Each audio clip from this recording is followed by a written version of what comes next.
بسم اللہ الرحمن الرحیم۔ السلام علیکم۔ آج آپ اپنی کہانی کا 7واں حصہ سنیں گے، میرے ساتھ رہیے گا۔ چلیں شروع کرتے ہیں۔ نازی پارے کو اشارہ کرتی باہر چلی گئی۔ پارے اس کے ساتھ ہی عادل کچن میں جا کر نازیہ کا شکریہ ادا کرنے لگا۔ پارے سے کہا، چلو جلدی سے تیار ہو جاؤ، سجیلا ابھی فارغ ہوگی۔ سجیلا کزن بھی تھی، دوست بھی، اپنا کلینک چلا رہی تھی۔ پارے کو دیکھ کر حیران ہو گئی، پھر چیک اپ کے لیے اندر لے گئی۔ باہر آ کر سنجیدگی سے بولی، کیا یار عادل، تم نے اس کی حالت کیا بنا دی ہے؟ اتنی کمزوری، میں تو ڈر گئی کہ خدا نخواستہ خیر۔ تشویش اس کے چہرے سے ظاہر تھی۔ عادل گھبرا گیا، کیا ہوا، خیر ہے؟ ابھی کچھ نہیں ہوا، 7 مہینے بعد ہوگا۔ وہ سنبھل کر بولی، بیٹا یا بیٹی، مگر اصل شرط ان کی صحت ہے، اسے آرام کی ضرورت ہے، مکمل آرام، کھانے پینے کا خیال رکھو، فروٹ اور دودھ پابندی سے کھائیں پئیں، میں دوا اور طاقت کا ٹونک بھی لکھ دیتی ہوں۔ بے شمار ہدایتوں کے ساتھ وہ پارے کو گھر لایا، اماں کو سنجیدگی سے بتایا، دوائیں دکھائیں، کھانے پینے کی ہدایتیں۔ اماں خوش تو ہو گئیں مگر کشمکش میں تھیں، خوشی ظاہر کریں یا نہ کریں۔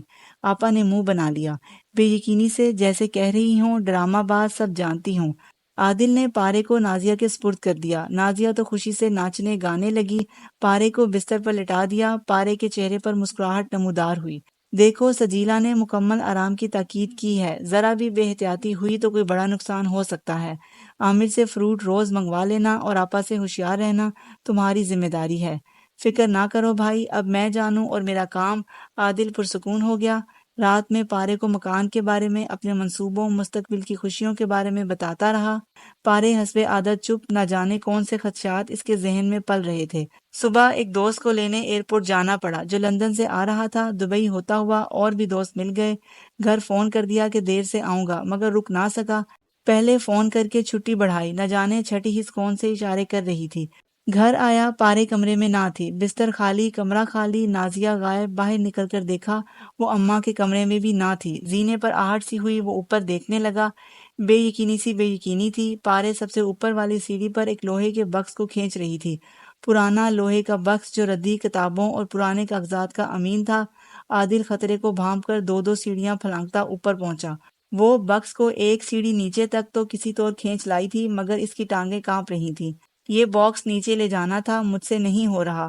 رونے کو تھی۔ عادل باکس کو اٹھا کر نیچے لایا۔ بھاری باکس اماں کے کمرے میں لا کر پٹکا۔ اماں ہائے ہائے کرنے لگیں، آپا چیخیں، آئے ہائے اتنا بھاری باکس اٹھا لایا، کمر میں درد ہو جاتا تو۔ اس نے ملامت آمیز نظروں سے آپا کو دیکھا، پھر کچھ کہے بغیر اوپر گیا۔ پارے ایک سیڑھی پر نڈھال بیٹھی تھی، کپ کپی چڑھی ہوئی تھی۔ عادل اسے گود میں اٹھا کر نیچے لایا، کمرے میں آرام سے لٹایا۔ کیوں کیا تم نے یہ فضول کام؟ وہ نادم سی تھی، آپا کو سخت ضرورت تھی۔ انہوں نے کہا ہلکا سا ہے، مگر اس نے اماں کے پاس جا کر کہا، اماں میں نے آپ کو بتایا تھا، سجیلا نے کتنی سخت تاکید کی تھی، سیڑھی نہیں چڑھنی، وزن نہیں اٹھانا، مکمل ریسٹ۔ اور میرے باہر جاتے ہی اسے بستر سے اٹھا کر اوپر پہنچا دیا، بھاری باکس اٹھا کر نیچے لانے کے لیے۔ ٹھیک، تاکہ میں اپنی زندگی کی پہلی خوشی، پہلی اولاد سے محروم ہو جاؤں، یا پارے دوسری دنیا پہنچ جائے۔ آپا مجھ سے آپ کو کیا دشمنی ہے؟ آپ چاہتی ہیں میرا گھر اجڑ جائے، میری خوشیاں برباد اور زندگی تباہ ہو جائے؟ میری محبت ہے وہ، سنا آپ نے، زندگی ہے میری۔ تم آپا ہکلا گئیں۔ تم نے کہا تم دیر سے آؤ گے تو آپ نے موقع غنیمت جان کر میری زندگی چھیننے کی کوشش کی۔ آپ مجھے ہی زہر دے دیں آپا، تاکہ آپ کے کلیجے میں ٹھنڈ پڑ جائے، مگر میری وجہ سے کسی بے قصور کو تو سزا نہ دیں۔ آواز بھر گئی، اماں بھی چیخنے لگی۔ میں بھی یہی پوچھ رہی تھی کہ لوہے کے پرانے باکس سے کیا لینا تھا جو اس کباڑ کو نیچے منگا لیا، مگر ارم کی کوئی بات میری سمجھ میں نہیں آتی۔ وہ اماں، اس باکس میں تانبے کے پرانے برتن ہیں، ان کی مجھے ضرورت تھی۔ آپا نے خود کو سنبھال کر کہا، جی پرانے برتن ہی رہ گئے ہیں، اب پیر صاحب کی نظر کرنے کے لیے یا انہیں جادو ٹونے کے لیے تانبا درکار ہوگا۔ شاید مجھ پر جادو کرنا ہوگا، میں ہی ناپسندیدہ ہستی ہوں۔ اور یہ نازیہ کہاں ہے؟ اسے بھی کوئی خاص قسم کی شال لینے مارکیٹ بھیج دیا ارم نے؟ میں تو پوچھتی رہ گئی کہ اب اس وقت شال کی کیا ضرورت پڑ گئی، مگر ارم کو کون سمجھاتا۔ اماں لاچار سی تھیں۔ عادل کو تھکن سی ہو گئی، وہ کمرے میں آ گیا، پارے کے 2-3 سوٹ بیگ میں رکھے، فون کر کے ٹیکسی منگائی، پارے سے کہا اٹھو چلو۔ پارے اس کے چہرے کی سنگینی اور لہجے کی سختی سے گھبرا کر خائف ہو گئی۔ وہ دونوں باہر آئے، ابا سامنے کھڑے تھے۔ عادل نے ابا کو بتا دیا، پارے چند دن کے لیے پھپھو کی طرف رہنے جا رہی ہے، میں اسے یہاں نہیں چھوڑ سکتا۔ ابا بھی اس کی سنجیدگی اور افسردگی محسوس کر کے خاموش ہو گئے۔ پھپھو کے ہاں حسب معمول پرجوش استقبال ہوا۔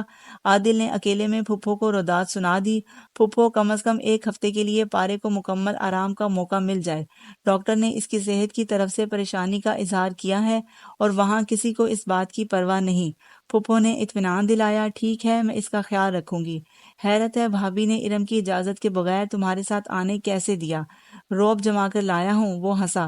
اپنے گھر آ کر دیکھا نازیہ شرمندہ تھی۔ بھائی سوری، آپا نے کچھ ایسی گڑبڑ کی کہ مجھے مارکیٹ جانا پڑا۔ نہ جانے کیسی شال تھی کہ مل کر نہیں دی، تھک گئی میں۔ عادل اس کی مجبوری سمجھ گیا۔